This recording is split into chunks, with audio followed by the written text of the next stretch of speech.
podcast is part of the Sports Social Podcast Network.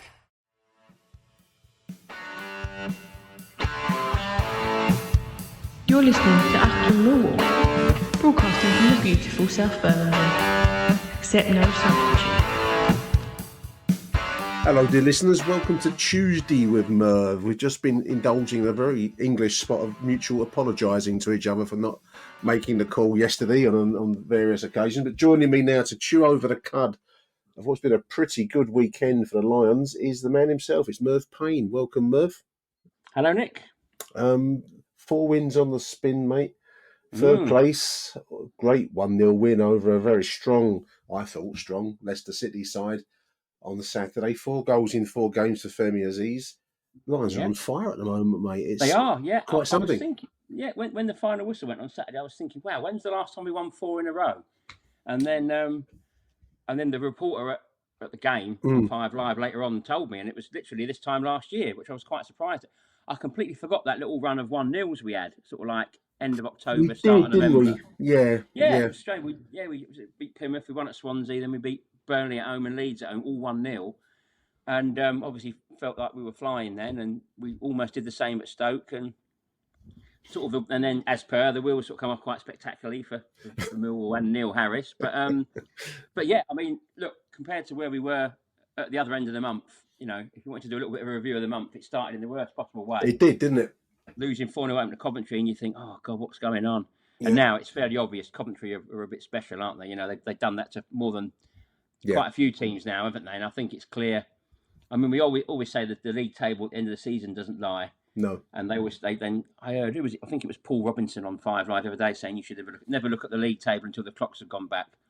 But now, you know, the clocks have gone back and we're third. And I think, you know, every now and then over the last few seasons, we've nipped into 4th or 5th place, and we've only been there for a few weeks. Yeah. And you sort of feel, well, we're not really the 4th or 5th best team in the division, but you know, I don't want to tempt fate or put the mockers on it, but I do think at the moment we probably are in the right position. I think, you know, only Middlesbrough and Coventry have really given us any problems at home. Yeah. And they're above us. They're above us. Coventry City, top of the table as we speak. Yeah.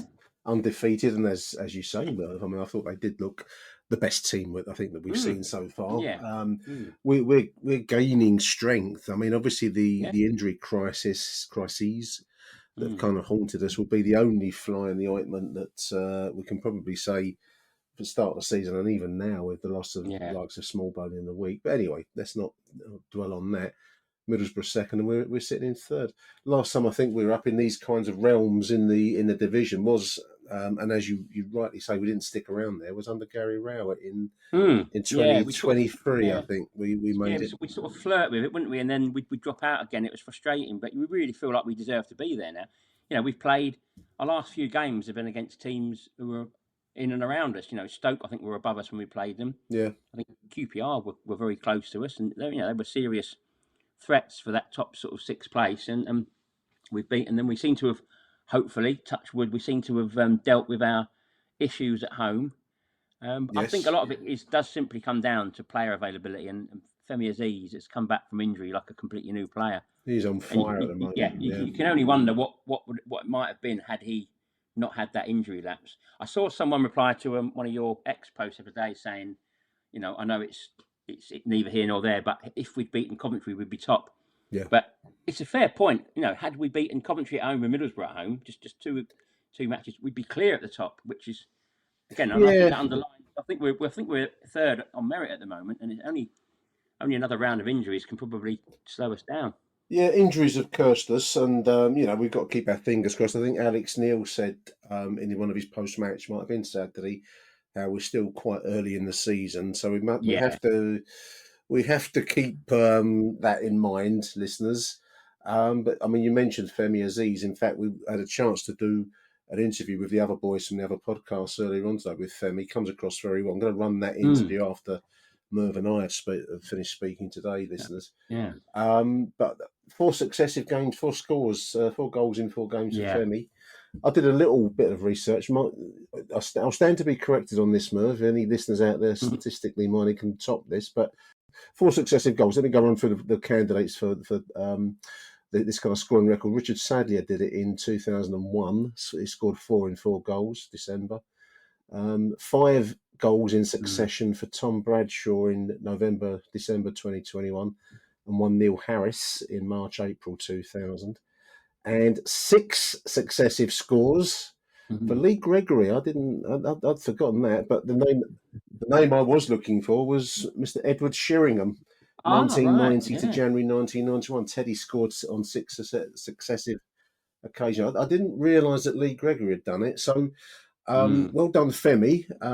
But there's a target there for you, mate. That's 5 and 6. Yeah, definitely. If you want to go back further, I think the record for the club is Steve Lovell, isn't it? With 10. That is a target. That is a target. Yeah. I only know that because of yeah, it is. And that was more remarkable because that's when he came into the team, again, amid an injury crisis. We'd lost like Dean Neal and Nicky Chatterton and Kevin Bremner. And he jokingly offered to go up front to George Graham, so he did. And then I think he put a late penalty away, and that was it. No one could stop him, and ended up with 27 goals. Well, some of the names, these are all major figures in club. Even Steve Lovell, in his way in time. So he's in amongst some good company. Well, he's a key. He's getting assists as well, isn't he? That's what's key. This is the only thing. I think one of the chaps on one of the voicemails made this point about the potential loss of players to injury. We'll pray that Femi, as our kind of Ming vase, doesn't get cracked in the dishwasher. But that's the only kind of fly in the ointment, the fact that we do have a slightly thin skin, if you like. But then I'm saying that to get to this stage, we're built on a pretty good grinding out results quality as well. So, let's see how the season goes. I mean, the game at Leicester, as much of our recent good form, has been built on pretty solid defence. I think obviously Femi gets the glory going forwards, Merv, but the defenders were a revelation, I thought, against Leicester and against Stoke, to be fair. Keeping decent sides quiet, I mean, this is it. We were saying this. I mean, I don't know if they do just look better defending, look more comfortable defending. Well, I was going to ask you the question. Self-same, is it Max Crocombe? I think it must be. You don't like to use this as I think it is. No. I just think it's not. It's not to say that Bender's not a good goalkeeper. He's just a different goalkeeper. Yeah, absolutely. For whatever reason, the defence just looked that bit more assured with him when he's in. It might be coincidence that the whole team is just more confident. But it's just at the moment really exciting. It feels like every week we see a new sort of player blossoming. I think Tierno Ballo needs a mention as well. Ballo, what a player. What a find. Yes, what a find. Absolutely. And Derek looks good as well. And you feel like these players, as long as they can stay fit, and we can play them week in, week out, they're just going to develop and get better. And the team, they're just going to get better and better. And that's just what we need. Literally, I think the only thing holding us back from a really good season now is any more injuries. So, and the beauty of it is, if we've got a fit squad, we can start resting people like Azeez. We can hopefully take him off when the game's won after an hour or something like that. Bringing Marku in, who will always give you 100%. Maku should really be.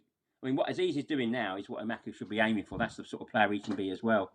And I think it's just about confidence and a little bit of coaching. But we need to be able to take Azeez off and then just unleash Maku in exactly the same. An alternative. Same up front. I mean, I did feel for Ivanovic with that missed penalty. Desperately needs a goal, and that was I think clearly that was the intention of letting him take it. When maybe Azeez would have been the better option. I don't know, but it would have been nice if he got that and made that 2 in 3, and that would have got his confidence up. But I think he's a good player. He's doing some good work with the ball, laying it off. I think. I mean, obviously, opinions do vary online, and you'll see all the range of opinion that you can get. But I think he's going for a dry spell. Striker's good, and he is a good striker. He's shown that last season. And I think when you're in a dry spell, I think it can seem like an endless desert. But I think he just needs a lucky break, maybe at Oxford on Saturday. I don't know. Yeah, well, it's funny, isn't it? Because it's, again, similar to last season. That little run come to an end. Or say Neil Harris's tenure come to an end after just not long after the Oxford away, wasn't it? When we had a draw there, which obviously we'd drawn with Stoke and Sunderland as well. But fingers crossed we can go to Oxford and continue the run, and then we've got Birmingham away, which is always fun. It's always a tough one, and I think Preston at home, so it's another busy little period. building to another international break mid-November. But anyway, that's one one, thing at a time. Yeah. I think the thing that I wanted to say on here, Merv, and it's really refreshing to be able to say that I'm looking forward to watch Millwall. Yes, definitely. Yeah, it's that's the most refreshing thing I think I can really say at the moment, because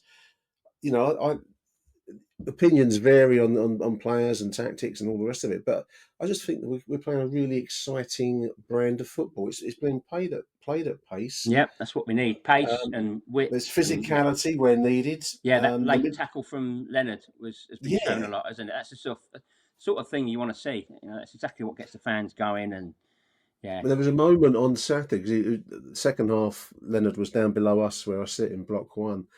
And it may have been IU for Leicester. Anyway, it's their winger. He tried to get past Leonard on their left, our right, and it was almost like he ran into a brick wall. Yeah. It was just like bang, and it was wonderful. Yeah. So it's those little moments, the form of the likes of Derek and Casper De Noor, who I thought. His ball for the goal was just brilliant, wasn't it? Yeah, he's really, again, someone who we didn't realise how much you miss him until he's out for a long spell injured. And he's come back, and his quality has been shown instantly. There was a stat, actually, I'm sure you saw it, that was on X, and I wanted to just mention it. So it says, following yesterday's 1-0 win over Leicester, then Millwall have won 60 points from 35 championship matches in 2025. They won 59 from 44 in 2024. So we've got an extra point from 9 less games this calendar year. That's some record. It is, and if they can continue that, then that means at the very least the playoffs. I know we shouldn't be talking about the playoffs in October, but you might as well be optimistic. If we can that's the target. Down in the dumps when we get thumped 4-0 and want the stats and the players strung up. But let's go the other way and let's start booking our. Well, let's enjoy it. I mean, it's not that long since I saw people calling for Alex Neil to be moved along, Ange Postecoglou style. Oh God, yeah. Like we're we're some kind of big shot club. Pray we never plumb those depths. To be honest, but Alex Neil, he's certainly proved to be the right man.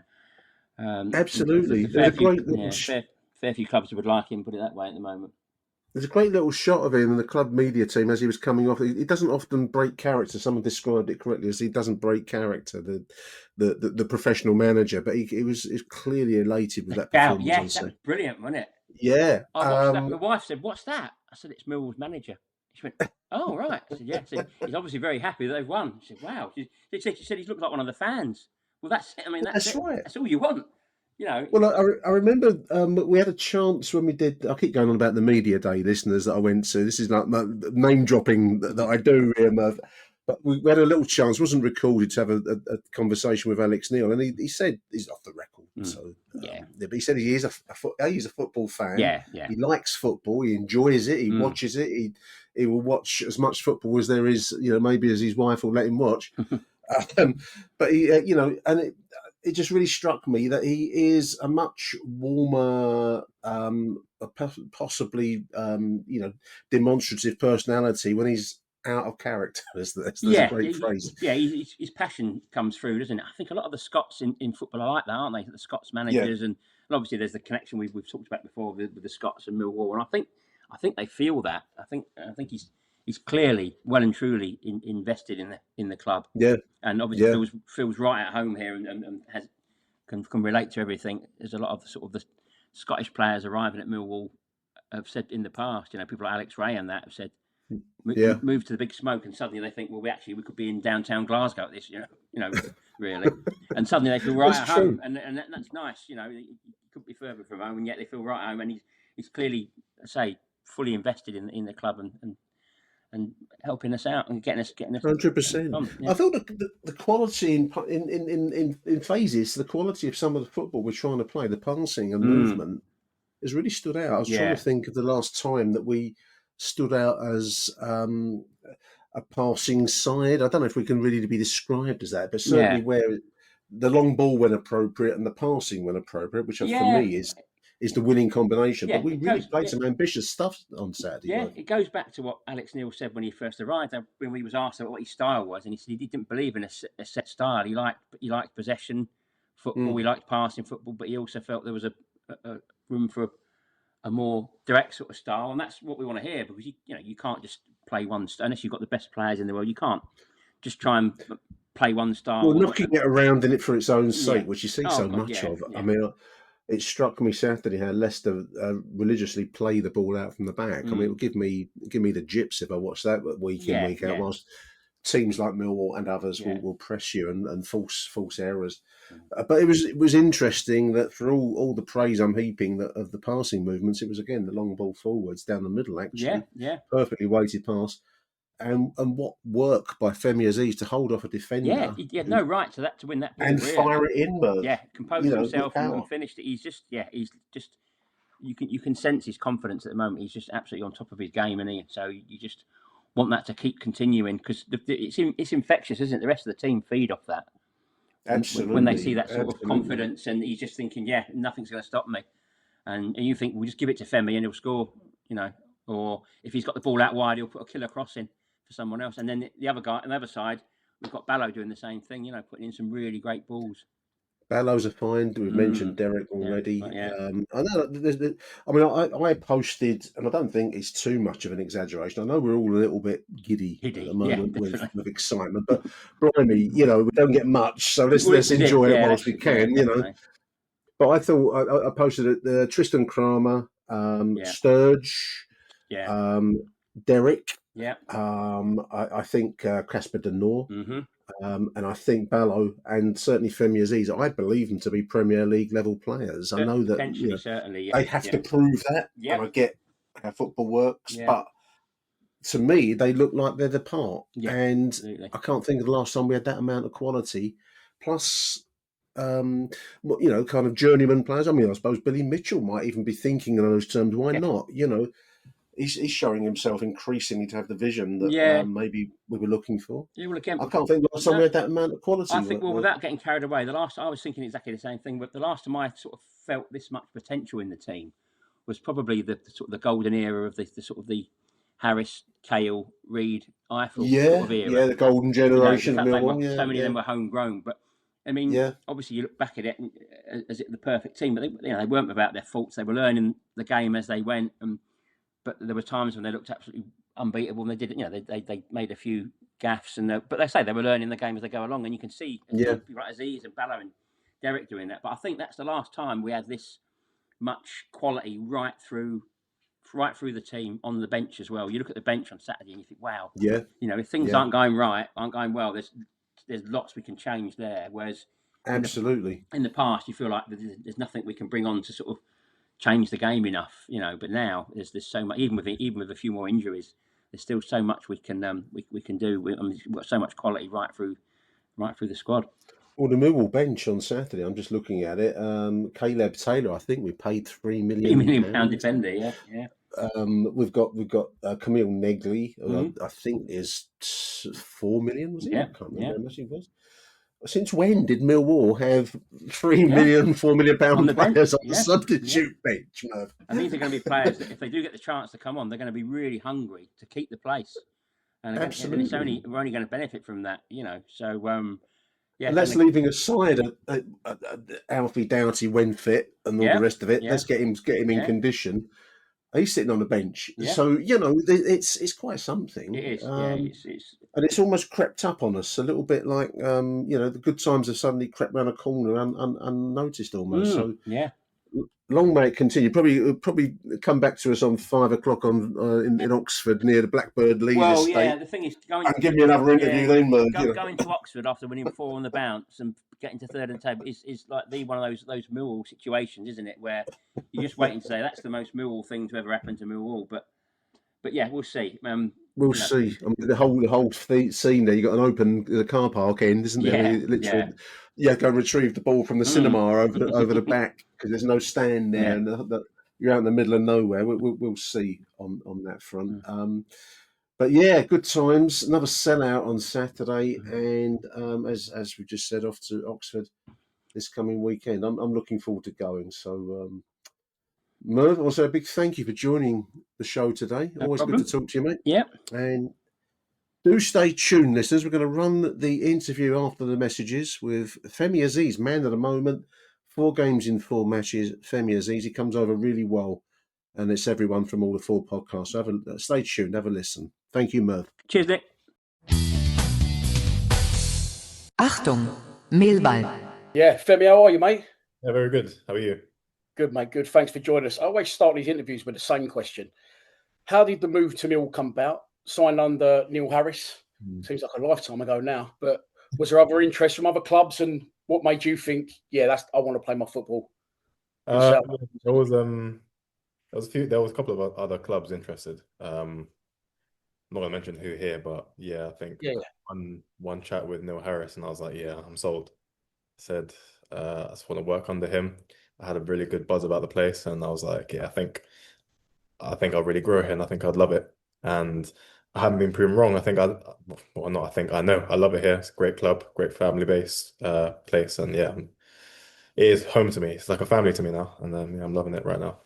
Brilliant. And it's clear to see that from your form as well. But obviously, Alex Neil's the manager now. I want to ask about his post-match comments at the weekend. Obviously, your form's superb. But aside from that, he said on the interview on Millwall TV that you're in the shape now of your life since you've been at the club, and he doesn't have to sub you off anymore. You know, he previously was taking you off sort of 70 minutes, but now you're playing full 90s. I just wondered what the club have done to get you to that brilliant level of physicality and fitness. And have you done anything yourself for your own back, maybe outside the club? I think a big part is obviously having a full pre-season here, isn't it? I think I had a pre-season at Reading before I moved here, and obviously that's completely different in terms of what they do compared to what we do here. To be fair, I was driving a lot. I think the biggest thing for me at the time, I was driving like 2 hours from Reading to here every single day. Right. 2 hour one way, 2 hour back, and it wasn't sustainable for me and my body. And I learned pretty quickly that I couldn't do this. So obviously I had a little one. He wasn't even a year old last season. So it was one of those where rushing back to get to see him so I don't miss much of his development. And I'm just sat in the car 4 hours a day. It wasn't great for my body. So I think obviously moving to where I live now is like 20 minutes away. Big difference, obviously, full pre-season here. I think naturally as well, when you progress in your career, I think you learn what works for you, what doesn't work for you. So I think I know what works physically for me. I know how to, I guess, conserve my energy in the match so that I'm not running or sprinting around everywhere. You know, it's when I need to sprint or when I need to run, I run. If not, then I'm kind of like just me being more tactical aware. And obviously the gaffer now, Alex Neil, has done a fantastic job, and obviously the sports science and the physios here have really helped me acclimatise to that championship level and progress. That's brilliant, mate. Next question I want to ask you is your trademark celebration.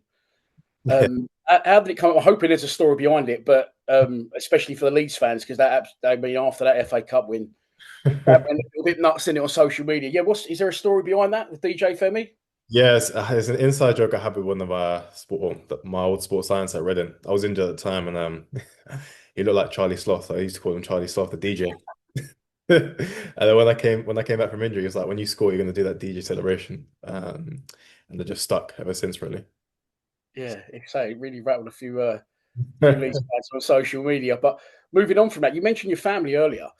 I follow you on social media, obviously, so I want to ask you what it's like when you're at the Den on a Saturday or midweek, and I don't think it's unfair to say you're the man at the moment at the minute, but you're on fire, you're getting bums off seats with your flair and your excitement. What's that contrast like? I'm obviously a father of 2 myself. I know you've got a young family, like I said, when you've got everyone chanting your name and you're on fire and you're getting all these plaudits in the press, and then you go home at the weekend and you're pumpkin picking or changing nappies. How does that help keep you grounded? That was obviously a brilliant feeling, but how do you manage that balance? Yeah, it helps keep me grounded. To be honest, I don't really pay too much attention about all the plaudits and I guess all the hype around my performances recently. I think it's easy to get caught up in it, and I've learned just to be consistent. Don't get too high, don't get too low in the moment. Just be consistent.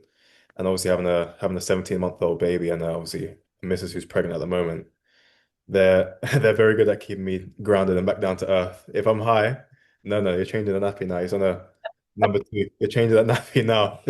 No, I don't care if you scored. You're changing the nappy. You're getting them to bed. I don't care. So yeah, that's brilliant, mate. That's great. My next question was: so the type of player you are, who were your heroes growing up? What players did you aspire to be like? So It's like the Ronaldinhos, the Brazilian Ronaldo, Robinho, Cristiano Ronaldo, obviously, Messi, loads of players like that. Ian Robbins. I could go on. Rivaldo's. Yeah, there's so many players. I like that. There's players who like get at players. They like, show some sort of flair, running behind. Get the goals. That's the sort of player that I try to base myself around. Have you got any pre-match superstitions? Not really. Not really. No, It's just not listening to the same music, doing the same stuff. I think it's just being consistent, really. It's not really superstitious. It's just making sure that I've just being consistent. Really, that's the main thing. Have you got? I'm not sure you can see me. I think you can only hear me, but I've got a couple of our kits in the back there. Yeah, I can see it. Oh, you can see it. These three kits from this season. Have you got a kit you like the most or prefer to play in? Ooh, I love the home kit. Yeah. I'm glad they got rid of the collar because I wasn't a fan of the collar last season. I'm glad they got rid of that. Yeah, I'll probably say home kit, away kit, and third kit in that order. Lovely. And have you got any away grounds? Have you got an away ground you're looking forward to going to most this season still to come? Not really, actually. Anywhere. I haven't really been thinking about it like that. I just take it every game, one game at a time. But now that you mention it, probably Leicester, maybe. Trying to think. Middlesbrough as well, maybe. Just the big stadiums. You'll score wherever, mate. You don't care, do you? As long as I'm playing and as long as we win. That's the main thing, isn't it? Just finally, thanks for your time. I just want to say, I hope there's a couple of fire extinguishers in the background, just in case, because if there is, carry them around me, mate, because you could go up at any time at the minute. I appreciate that, man. Thank you. Cheers, mate. Azeez. Cheers, Dan. Micky? Thank you. Yeah, no worries. Good afternoon, Femi. You all right? Yeah, I'm all good. How you, mate? Excuse me, 1 minute. Downsides of having a 40-kilo German Shepherd. Sorry about that. I've got a couple of questions for you. One of them is on Max's phone, which we'll come to in a minute, because I've heard a little rumour about potentially that you're quite good with other languages. So I've got one from a Spanish fan of ours, what you'll have in a sec. But I wanted to start. Your career is a bit like a movie. I mean, 5 years ago you were playing non-league, and now you're playing in the Championship, sitting third in the table with Millwall. How does that feel to you? And does it feel real? And I suppose really it proves that if you've got a dream, anything's possible. Yeah, I think it's been a journey. I'll say that. Sometimes I had pinched myself just to think, this is real. This is my life now. I think the good thing about me seeing that other side is that it shaped me mentally. It's one of those where I've grown as a person and not just as a player. So I know the hardships. I know how it is to get released. Know how it is to drop into Sunday league, non-league, and then work my way back up. So I think all of those kind of I guess it's made me where I am today. It's just all that mental resilience, that just determination just to get here. And I think, like you said, sometimes I do pinch myself. But now this is my life, and I'm beyond grateful for it. So on there, obviously, Millwall traditionally respect players who graft. How important is that on your side of the game to go out and leave everything on the pitch? Oh, it's massive. The fans, they work week in, week out, just to come and see us play. They spend good money to see us play, and I think it's only fair that we reciprocate on the pitch. I don't want to go on the pitch and put 10% out, because that's not fair to me. It's not fair to the team or anyone else. I think you have to graft. You have to leave everything out to show that you care, especially in football. If you're flying off tackles, if you're tracking back, if you're running here and everywhere, it shows that you care, other than throwing your hands in the air and just walking around. It doesn't give a good example. So I think just putting it all out, I think it's a good, how to say it? I wouldn't say role model, but it's a good picture to have, I guess, in a way. Yeah. So how good does it feel now that you're finally playing in the position you love to play in, which we're seeing? It's taken a little while, but finally you've got a manager who's trusting that you want to play on that right side and you love the cutting in. How does that feel? That must make your game so much better for you and enjoyable. Yeah, it gives me different avenues. I can go outside, I can go inside. I can cut into my left foot, which is stronger. I guess it gives me that versatility as well. I've been playing on the left for the last 10 months or whatever. To now go back on the right and showcase what I can do. It's refreshing. It's one of those where I played on the right, Reading, I did well. it feels like home to me, that right side. You look a lot more at ease there. Max, can you just show him that video I sent you, please? This is a question. We've got a guy who's a Millwall fan who's touring around Latin America and basically teaching himself Spanish. And when he knew I was talking to you, and obviously we heard a rumour that you're quite good with Spanish, I've got him to send a question. Don't worry, it's not a tricky question. It's quite standard, but you can see. If you need it with translation, I have one, but I thought I'd test you fully first. Yeah. ¿Cómo estás? Espero que todo esté bien contigo. Fruta, suerte y más goles, por favor. Ciao, ciao, ciao. Well, my mum's half Spanish. Well, no, Right. I'm half Spanish. My mum's Spanish, so that's probably why.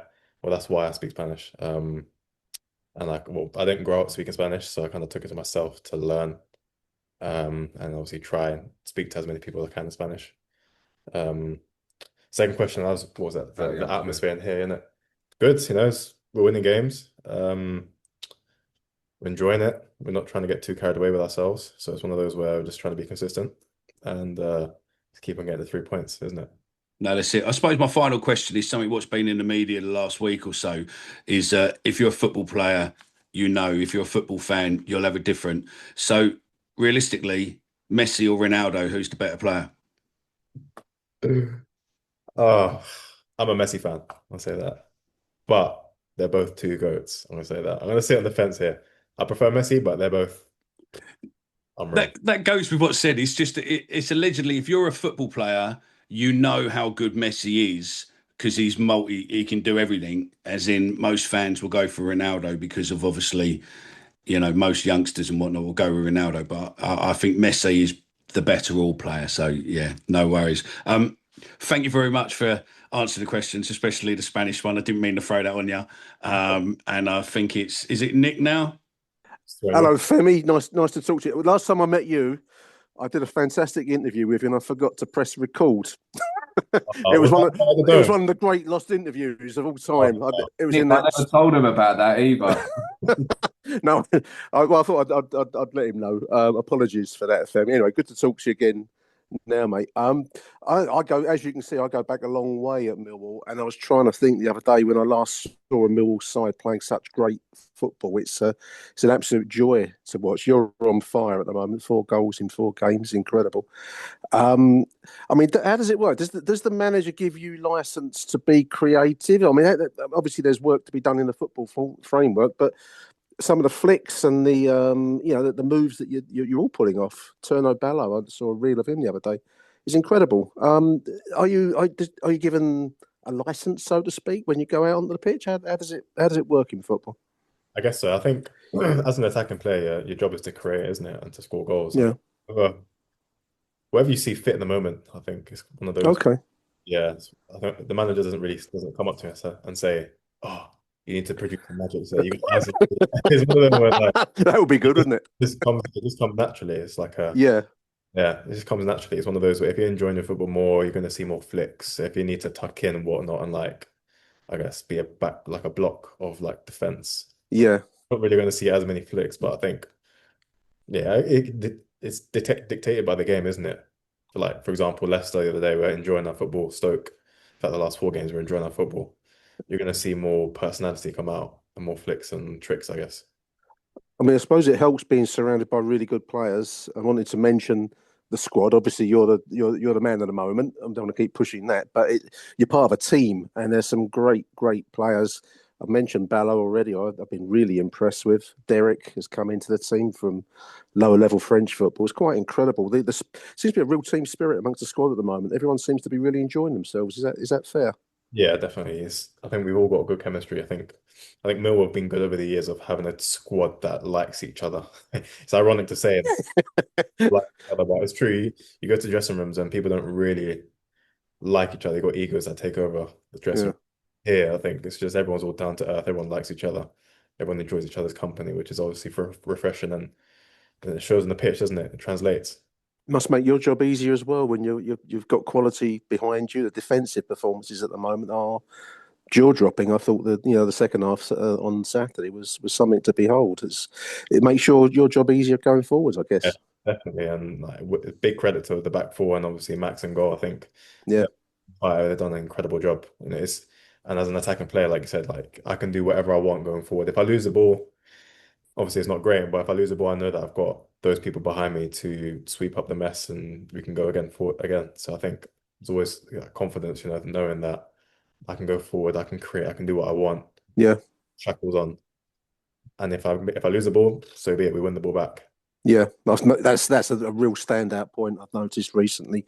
It's wonderful to watch it, Femi. I mean, as a fan sitting upstairs, it's a real joy to watch at the moment. So congratulations to everybody. I know I was reading an interview of Alex Neil who says it's a privilege to manage the squad, but also we're only at the start of the season, so you've got to keep doing it week by week. That's yeah, exactly. It's like I said, it's easy to get carried away, and we're only into the season, so we've got I think Mia said we got 32, 36 games, something like that left. Something like that, yeah. Like that. So we've got it's a long, hard season, isn't it? Yeah. 6 months of football. We've got loads of football to play, so we can do well now. But then the main thing is how we end up, and if we continue how we're going, I think sky's the limit for us. I think. I agree. Yeah, one of the best sides I've seen in many, many, many years at Millwall. So, one last question. This is a standard question you ask when you interview players. If you weren't a footballer, what would you be? Do you ever think about that? I mean, you've come through the non-league, so you must have crossed your mind. What if this doesn't work out? Would you ever had any other careers in mind, or it was me between footballer or pilot. A pilot, really? Yeah, I love aviation and all that stuff. So wow, yeah, big fan of it. I wasn't expecting that. What were you expecting then? I don't know, really. I mean, every time I've mentioned it, we've done a few bits and pieces over the years. I mean, most players say I've never wanted to be anything else other than a football, and I kind of get that. But I suppose it must cross your mind, or maybe it doesn't. I don't know. I wasn't expecting pilot. That's a good choice. I like that choice. I've always had a passion for it, to be fair, and obviously going the non-league route and not having a club. Yeah, I was doing my A-levels. I had to think about it. I had no choice but to think about, all right, if I don't get a trial, if I don't get an opportunity in football, what am I going to do? Yeah, it must cross your mind. Yeah, you get the luxury when they're in academies to know, okay, this is what I'm going to do for the rest of my life, but it doesn't work out like that. So I think. Does that remain? Obviously, life of a footballer is comparatively short compared with life. So, does that remain an ambition, perhaps? Yeah, of course. When the game's finished, Yeah, of course. Yeah, definitely. All right. Well, let me know when I fly with you, because you're a good player. So, trust you flying a bit. I really appreciate your time, Femi. Thank you, mate. Cheers, Nick. Angelo, and then once Angelo's asked his questions, we'll go around once more with any remaining ones. So, Angelo. Hi, Femi. How you doing, mate? You okay? Yeah, very good. How are you? Yeah, pleasure to speak to you, mate. Real big pleasure. The first thing I want to do is just thank you, because literally this month, what Millwall has served up to us, the fans, has just been incredible. My phone don't stop. After every game, you're taking call after call after call. This player, that player. It's just been so exciting. One of the biggest excitements that I've found is I've always loved a winger like yourself, and since the little hiccup against Coventry, we've now got, in my eyes, two of the most exciting wingers in the Championship. And obviously one is yourself, and one's our little Washington friend, Tierno Ballo. It's so exciting that we've got you two, and you just don't know what either one of you is going to create. And are you excited about Tierno on one side, you on the other side, and it looks like we can create a chance or a goal at any stage now. It's so exciting. How do you feel about it? Yeah, I agree with you. I think it's very exciting. Obviously, as a player on the pitch, every time you go forward, you're like, okay, cool, this is an opportunity. I think, especially against Leicester, it stood out to me. Was it every time we went forward, I was thinking, right, this could be a goal. Balls come out to me, balls going out to Tierno or Zach Sturge on the left. Balls coming in the box. I'm thinking, right, this is a chance to pounce, and it's exciting, it's refreshing, and I think as a player, it's enjoyable, isn't it? Yeah, it's brilliant, mate. Honestly, we're loving it at the moment. This month, the football that's been served up has been tremendous. Now, I was looking at a few of your stats. Well, your best season when you was at Reading, you accumulated 9 assists and 8 goals. You've only started 6 games this season, and you've already got 4 goals. 1 assist because they nicked an assist off you, which was crazy. The one from Milo. You know, how they took that off you is beyond me. So have you set yourself a goal for this season, like goals and assists? Yeah, I have. You have, yeah. It's going to remain personal, I'll be honest. Okay, that's fine. Have you got a little competition with Ballo? Who's going to get the most now? Not really, no. I think I'm competing with myself, I guess. I think okay, cool. That's how I drive myself. How am I improve from the last game? You're only as good as your last game. So I think, how do I one up from that game, for example? Yeah. I one up from Leicester. How do I one up from Stoke? So I think that's how I'm going. Fantastic. And the other thing I was going to ask you as well was that, like, 3 of your 4 goals this month has been from that long pass. We had like 2 from Billy and obviously 1 from Casper on Saturday, and like 2 of them you got behind and finishing them off with class, and then the other one from Billy where you had to cut in, and then obviously the goal of the season. Is that something you guys work on, or is it just something that's just happened? You know, these long passes. It's a bit of both. I think we don't set out sessions to just kick the ball in behind. I think I've been doing that run my whole career. So I think, as a rule of thumb, as a winger, the run determines the ball. Does that make sense? Yeah. So if I make the run and like I catch eyes with Casper or Billy or whoever's in that middle, they know where I'm going to be, so they know where to put it, and they know that I'm going to be at the end of that ball. So I think it's one of those. Yes, we may practice it a little bit, but it's not one of those that we hammer and hammer and hammer. I think it's all natural and it's fluid in the game, isn't it? But yeah, it's fantastic that 3 of your 4 goals have come from a long pass like that. It's brilliant, and long may that continue.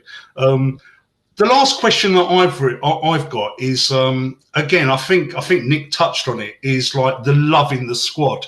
It's like whenever there's a goal, you know, the way you guys celebrate, the love, the smiles, the happiness, it just looks like an unbelievable click, you know. The first guy always to come and congratulate you is Ballo. I don't know if there's a bit of a bromance going on there, but I always notice he's the first one to pounce on you, you know, when you score. Yeah, I think it's like we've got a brotherhood family going on here. And touching on Ballo, it's like a little, you know, keepers have their GK unions. This is like a wingers union, I guess. That's class. Yeah, I think it's always nice seeing your fellow winger doing well or your fellow attacker doing well. Like, scored against QPR, I was buzzing for him. When Ballo gets the assists, I'm buzzing for him. When Zach Sturge gets his goal, buzzing for him. Like, everyone, there's no hidden egos, there's no like hidden maliciousness in anyone. Everyone's genuinely happy for each other. Yeah, fantastic. Like I said, it shows in the pitch, and it shows that we're all like in harmony, I guess, if that makes sense. Yeah. And Femi, last thing, I know you said you're not going to get carried away. I'm getting carried away, right? In my eyes, this season, there's one outstanding team that I've seen, which is Coventry. Okay, everybody else, I believe that we can beat anybody else. Yeah. Does the squad feel that as well? You know, I believe that this year is probably one of the, you know, it's the best squad we've ever had. I think it's the best team we've ever had. We've got an unbelievable manager. Yeah. And in my eyes, we've got a right opportunity to do something special this year. Does the squad feel that as well?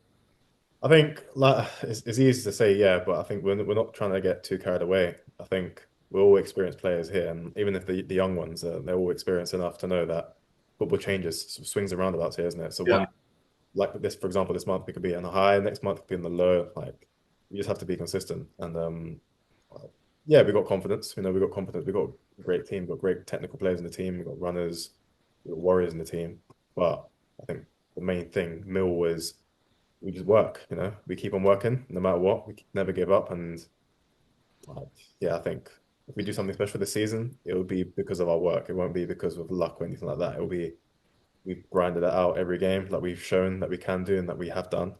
I think we just go into every game knowing that every team in the league is good. Like, they're not in the championship for no reason. Every team is good. So we got to make sure that we outplay them. We got to make sure we outrun them, outwork them. I think the results will come.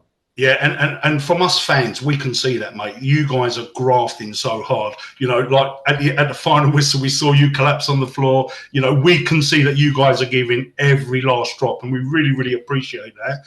And we're loving it at the moment. And keep it up, guys. Yeah, and we can do it this season. We can do it. Thanks a lot, Femi. Yeah. Thank you, guys. Cheers, Angelo. Right, guys, we're pushing for time, so I'll take one more question each from you. So, Dan, we'll go with your question first. Yeah, my question was lots of brilliant performances and goals, even recently, but since you've been at the club, what's your favourite goal and performance from yourself and why? Goal, I think that's easy to pick out, isn't it? Yeah, I did think, but I thought I'd give you the. Yeah, I think that's one. Performance, I'll probably say Leicester, I'll be honest. I think it was just a cohesive performance. I think everyone was just at it. And I didn't go down with cramp. So. Don't point at me for that, but I can't even run it. Yeah, no, I think Leicester probably my favourite performance. I think goal. So. I thought you'd have gone with Leeds. Maybe no. Fair enough. No, you know what? I think that's up there, but I think Leicester obviously is a league game. They put out their strongest team, so I think Leicester definitely.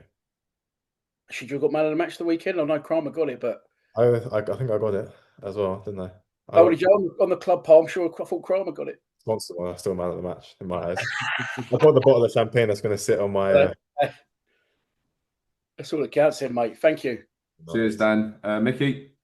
Yeah, hi. I go back to obviously the family side. The question to or your career side is who's been the biggest influence on your playing career growing up? What, in terms of my family, or family, or if there was a coach or something? So yeah, just I'd probably say everyone. I think my brother was at Arsenal when he was younger. He obviously pushed me. My parents, I wouldn't be here without them. And as of recently, my son, my partner. I think without all of them, I wouldn't be the person I am today. In terms of football, there's a couple of coaches that I can think of. Gifton Noel Williams, when I was at Watford, he was a big believer in me, and we did work actually one-to-one outside. The coach that gave me my debut for my local non-league team in semi-pro when I was 16, he passed away sadly a few years ago. But Gordon Boateng, big shout out to him. And yeah, there's loads of people, but I think those are the people that come to mind. And obviously, family is just family's always up there, isn't it? Yeah, no, 100%. No, 100%. Cheers, Micky. Nick? It's not really a question for you, Femi, but it's just no pressure, mate. But scorer of 4 successive games, Femi Azeez, October 25. 5 successive games, Neil Harris in 2000. That's your target. 6, it's Teddy Sheringham in 1991. Those are your targets, mate, so no pressure. Good company to keep, though, mate. Well done. As everyone's been saying, it's been fantastic watching you so far. So brilliant stuff. Thank you so much. Cheers, Nick. And finally, Angelo, if you've got a final question. Yeah, Femi, I don't know if I remember this rightly, but did I hear once upon a time that you were studying for a degree? Is that something that you're still pursuing? I've taken a back step, obviously, because being a parent is hard. Yeah. Yeah, I was an engineering degree. I kind of put that on hold right now. So. Okay, and obviously you're gonna go for your pilot's license after and take Nick for a little spin in the air. Yeah. Exactly that. Yeah. Okay. Cool. All right. Yeah. Just continue what you're doing, mate. Thanks a lot, Femi. Really appreciate it. Achtung, Millwall. Who do you want to watch?